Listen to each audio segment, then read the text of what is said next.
Major funding for KPBS Evening Edition has been made possible in part by Bill Howe Family of Companies, providing San Diego with plumbing, heating, and air restoration, flood and remodeling services for over 40 years. Call 1-800-BILL-HOWE or visit billhowe.com. And by the Conrad Prebys Foundation, Darlene Marcos Shiley, and by the following.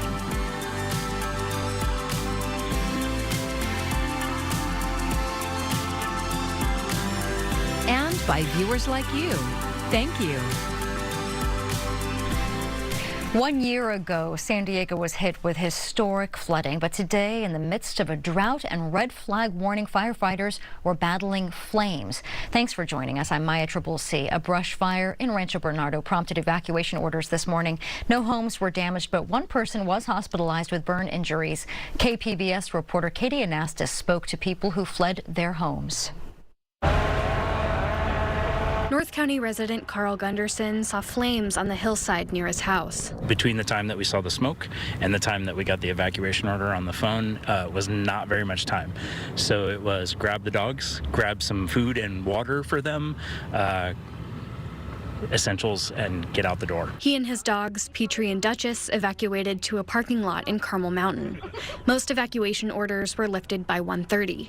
Gunderson is already thinking about what's next. We'll see what happens with homeowners insurance and see if anything changes with the status of our homeowners insurance because of this. Hopefully it won't, but who knows? Another evacuee, Lynn Delgado, has already seen her homeowner's insurance go up. Our homeowner's insurance went up $800 last year, and to be honest with you, I was thankful that I still had it. She's also worried about the number of homes in the area that have to evacuate during fires. Well, my husband has wanted to move because in our area, since we moved in 2008, there are almost 6,000 new homes, and there is still only one way in and one way out. Both Gunderson and Delgado say they evacuated shortly after getting notified. Officials issued evacuation orders and warnings for areas west of the I-15 freeway and south of Camino del Norte. About 175 firefighters from the San Diego Fire Rescue Department, CAL FIRE, San Marcos Fire Department, and other agencies were on scene. 7 acres burned in total. Dan Eddy is an assistant chief with San Diego Fire Rescue.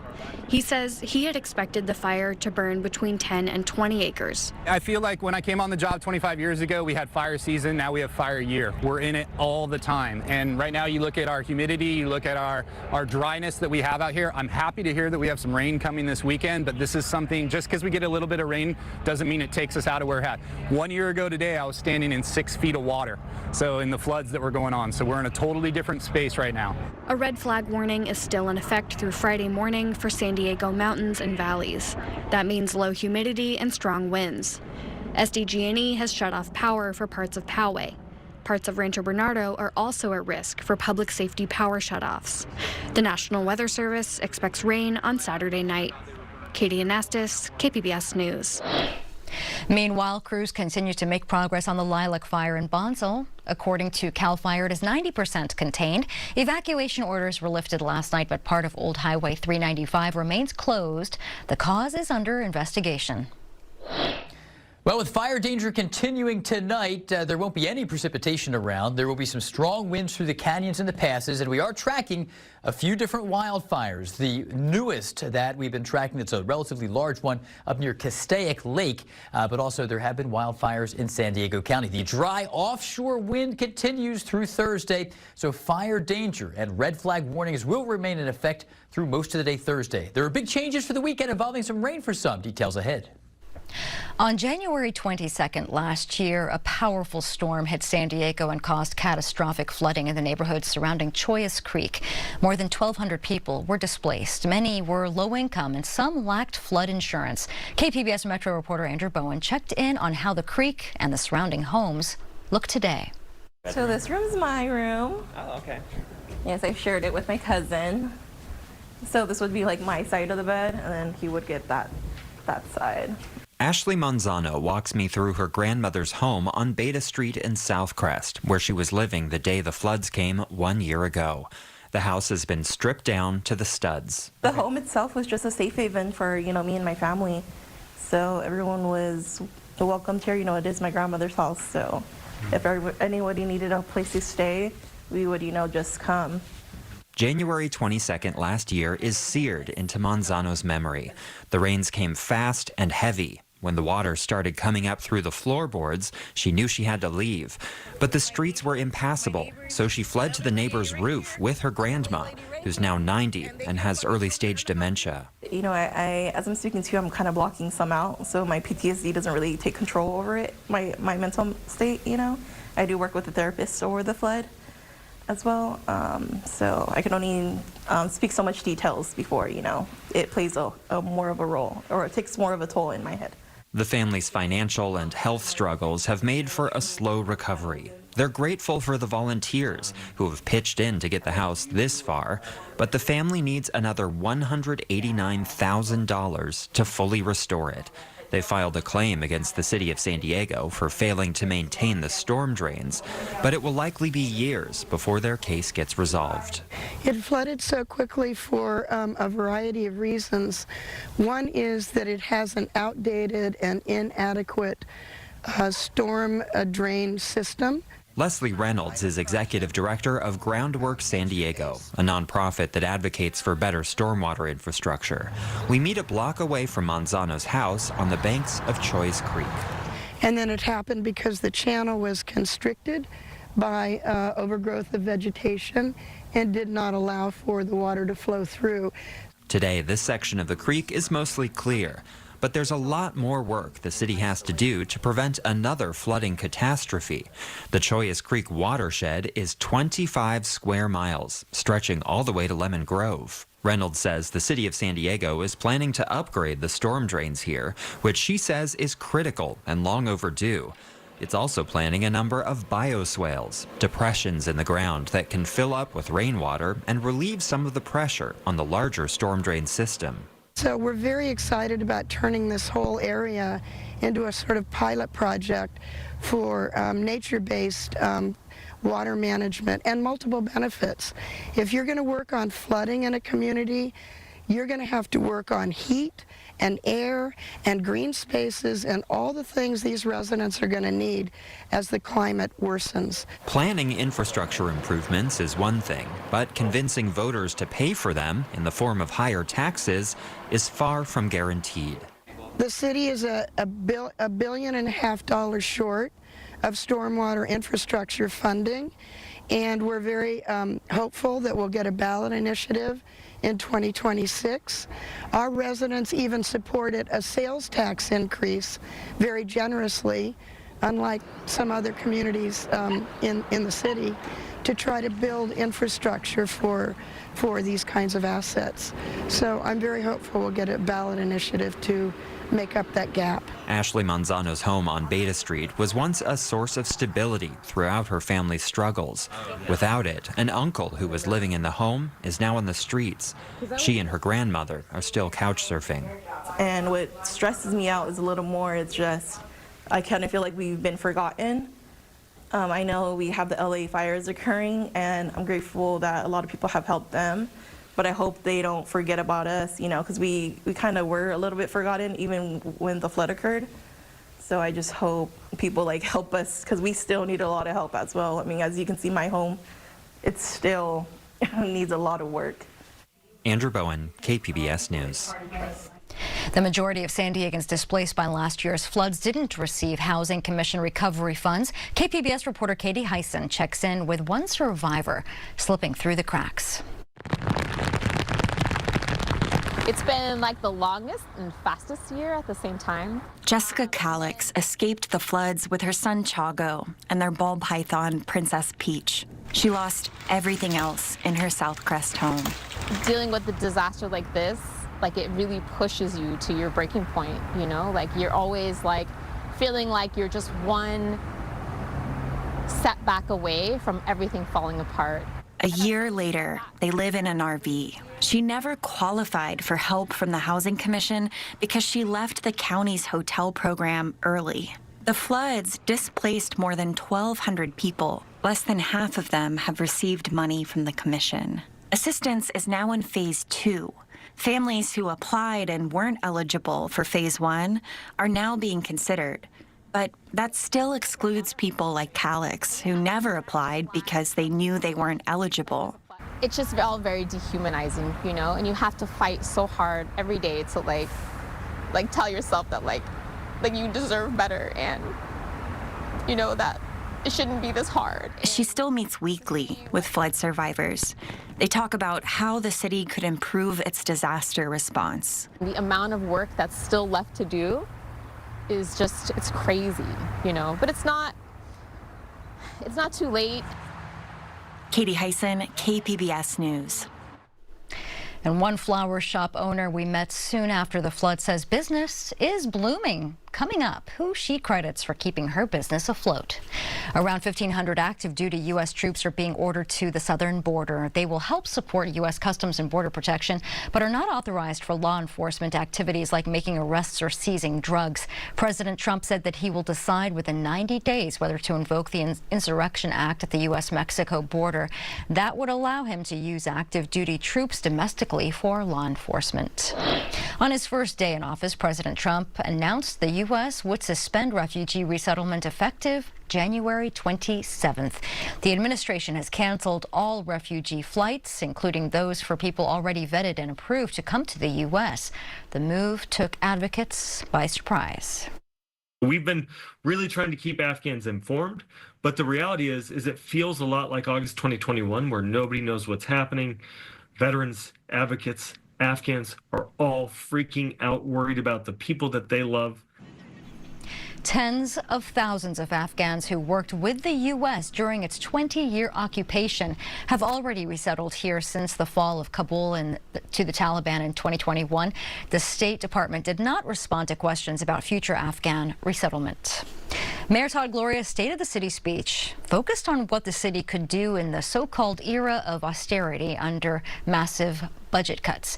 For our Why It Matters segment, Voice of San Diego editor and CEO Scott Lewis says something else also stood out.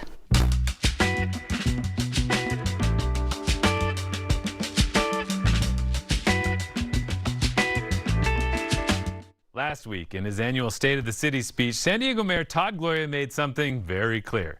He wants people to stop thinking of him when they see someone struggling on the street. Over a year ago, the county board voted to delay implementation of the state law that makes it easier for people suffering from severe mental illness to access life-saving care. And it did little in this one-year delay to prepare for its implementation. And it has yet to take meaningful steps to address the very real shortage of behavioral health care beds. His criticism of the county of San Diego took up one of the largest sections of his speech. He says the city has a role to find shelter and safe lodging options for homeless residents, but if they're struggling with mental illness or drugs, that should not be on the city, it should be on the county. It's worth explaining the difference between the two briefly. The county of San Diego includes all the local cities, San Diego, La Mesa, Carlsbad, so on. You can fit both the states of Delaware and Rhode Island into the county of San Diego. The county manages the social welfare, health care services, and other things that are required by the state and federal governments. County staff are the ones in charge of public health, like when pandemics hit. So Gloria is okay with taking the responsibility for homelessness, but he wants you to blame the county for mental health and addiction problems.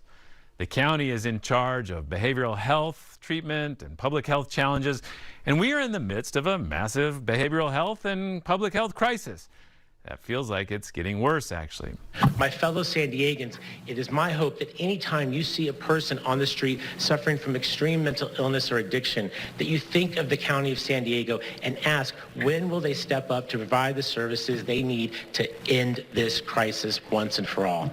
He's talking about SB 43, the state law that allows police and others to force people into treatment if they are suffering from addiction or mental health challenges so severe that they can't take care of themselves. One of the problems with Gloria's attack, though, is that we don't know whom exactly he blames. The county has no political leadership right now. The Board of Supervisors has no chair after Supervisor Nora Vargas abruptly resigned last month. We didn't even know who to call for a response to the speech. Other supervisors told us they are working as quickly as they can on homelessness issues, and they agree with the mayor. But if you rely on the county and the state for health insurance, getting treatment for severe addiction is like winning the lottery. With another special election coming up to decide the future of the county, candidates will need to explain how they'll address that crisis. I'm Scott Lewis for Voice San Diego, and that's why it matters. Voice of San Diego is one of our partners for the Public Matters Initiative. You can learn more at kpbs.org/Public Matters. The city of Del Mar wants to pull the brakes on a long-planned replacement for a railway bridge over the San Diego River. Construction on the new bridge is expected to start next year. KPBS North County reporter Alexander Nguyen says the project has the city at odds with the Del Mar Fairgrounds. This wooden railroad trestle over the San Diego River is at the end of its service life. Sandag plans to build a new bridge in 2026. It would be higher to offset the effects of sea level rise and double-tracked to allow for more rail traffic. But the Del Mar City Council recently sent a letter to Sandag asking the agency to delay building the bridge while it looks at ways to move the railroad tracks off Del Mar's eroding bluffs. Our City Council recognized that replacing this bridge before we know where the railroad tracks are going to be relocated in the railroad realignment is premature. Del Mar Mayor Terry Gastelum says it's better to wait for the rail realignment plan to be finalized. 2 years ago, that we received $300 million from the state to do the environmental studies of realignment. And this bridge has been underway, but the assumption is that the railroad tracks would not move. This bridge is over 100 years old, and there's a plan in place to replace it for years. It's also a nexus point for 2 rail realignment options that would tunnel underneath homes in Del Mar. Last summer, Sandag narrowed the realignment choices down to 3 options, A, B, and C. All of them involved building a tunnel to move the tracks off the coast. Option B and C would have the tunnel through Del Mar. About 500 homes would either be above the tunnel or laterally next door to a house above the tunnel. Gastelum says the better choice is option A, which would place the tunnel underneath the fairgrounds. Which would basically render us unable to produce the San Diego County Fair. Tristan Hallman is the spokesperson for the fairgrounds. He says construction for the tunnel would involve digging a trench through the middle of the fairgrounds. Sandag still has to choose an option for realignment, but federal and state money is already there for the new bridge. The fairgrounds has sent a letter of its own to Sandag saying a delay in building the bridge could have consequences. The region is going to lose the funding that we have set aside for this that is a very specific purpose. It's for this project, it's for the seasonal rail platform. That seasonal platform would let riders off at the fairgrounds during special events. Gastelum says there are ways to extend the funding deadline, and the Del Mar City Council would help with that. A Sandag spokesperson says any action to delay the bridge project would need the board's approval. Alexander Nguyen, KPBS News. Los Angeles is preparing for the possibility of rain this weekend, but as Michelle Gillet reports, the fires have left a situation where it could do more harm than good. A Pacific Palisades lifeguard clears what's left of a tower that burned on Will Rogers State Beach.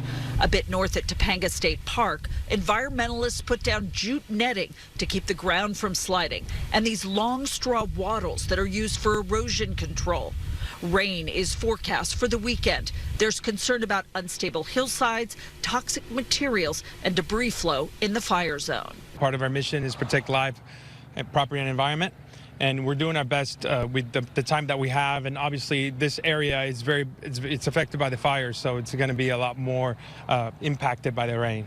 This firestorm left behind serious health and environmental impacts. Tuesday, LA Mayor Karen Bass and LA City Council member Tracy Park talked about the need for aggressive action to prevent additional damage to properties and infrastructure and immediate work to protect the water supply, beaches, and the ocean. Adding water to this mess and saturated, unstable hillsides is the last thing we need, but we already know at some point it's going to happen. And let me remind folks, burn scars don't absorb water at a normal rate. They simply add to the risk of floods, landslides, and debris flow. The retaining walls throughout the Palisades that burned will need to be rebuilt to prevent hillsides from slipping. There are plans for more concrete barriers designed to hold back loose dirt and rocks. The CHP says before any more K-rail can be placed along Pacific Coast Highway, all of the burned out cars and RVs such as this one need to be removed. This is the last one to be hauled away. Santa Monica nonprofit Heal the Bay is helping to spread the word about how the fire and impending rain have and will create massive amounts of runoff that can be hazardous to people and the environment. We need the rain desperately, but it is a really, really scary time, especially just thinking about the effects that this will have on the water. We have some really, really unique and important ecosystems right here off of our coast. A wildfire is forcing evacuations north of Los Angeles and into Ventura County. The Hughes fire broke out this morning near Lake Castaic, sending a huge plume of smoke into the air. The wind-driven flames have now burned through more than 9,000 acres of trees and brush, threatening homes. And a smoke advisory has also been issued.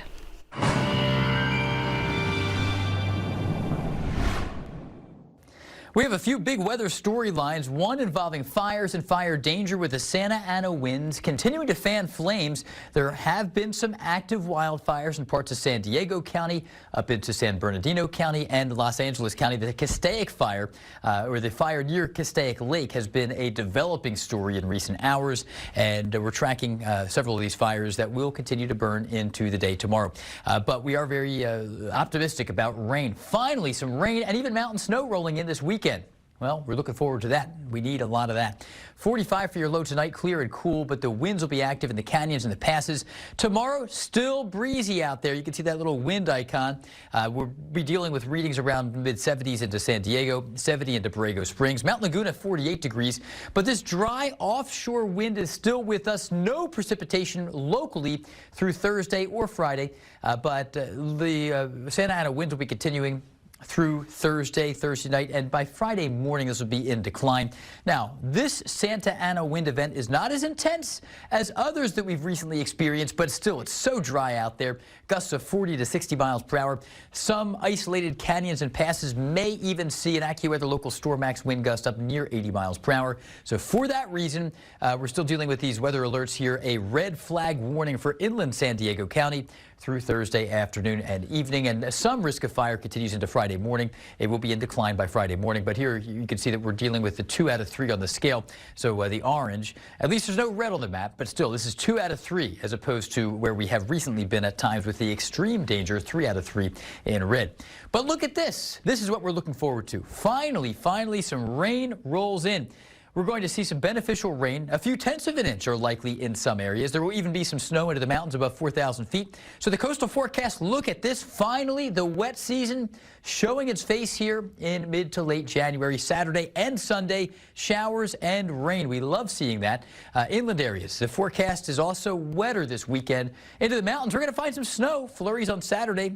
Miserable snow for some of the high ground into Sunday. And for the deserts, rain even falls to the desert floor on Sunday. This is good news. We'll have to keep an eye out in your burn scar areas for a little bit of flooding and debris flows. We're not expecting flooding, but we are getting some beneficial rain this weekend. In the meantime, be careful out there with the fire danger. For AccuWeather, I'm Jeff Cornish for KPBS News.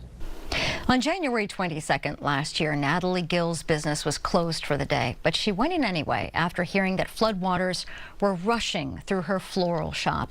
KPBS reporter John Carroll checked in on her a year later. Looking inside Native Poppy today, you'd never guess that 1 year ago, this shop was completely waterlogged.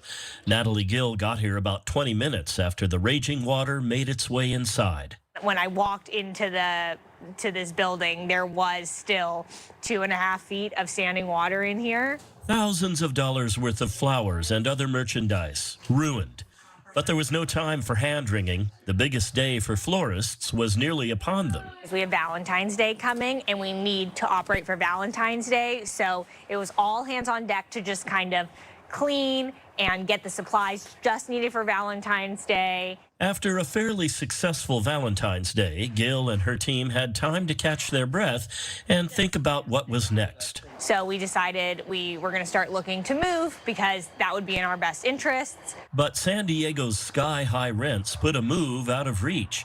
Along the way, Gill says their loyal customer base has been invaluable in their survival.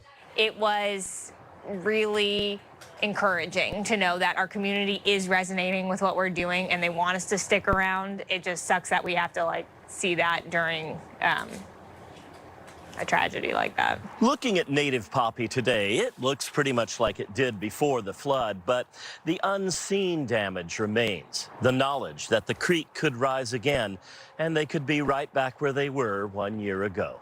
But for now, it's onward and upward. Gil has decided to reopen their small gift shop. It's important that we reopen it, so we're working right now on reopening it, and it will be open for February, starting in February again. So 1 year out, Gil and her team are making the best of their location. They're staying put with their merchandise up higher off the floor than before. She says they'll be as ready as they can be if, she says, when the waters come again. Through it all, Gil says she's staying positive for herself and her employees. I want to do right by my team, and, you know, so I'm going to just say it's going to be great. We're delivering smiles for miles. Resilience through the power of flowers. John Carroll, KPBS News. And KPBS Midday Edition has more on the 1-year anniversary of the historic floods. You can hear today's episode on kpbs.org or wherever you listen to your podcasts. And you can find tonight's stories on our website, kpbs.org. Thanks for joining us. I'm Maya Trabulsi. Have a great evening. Major funding for KPBS Evening Edition has been made possible in part by Bill Howe Family of Companies, providing San Diego with plumbing, heating, and air restoration, flood and remodeling services for over 40 years. Call 1-800-BILL-HOWE or visit BillHowe.com. And by the Conrad Prebys Foundation, Darlene Marco Shiley, and by the following.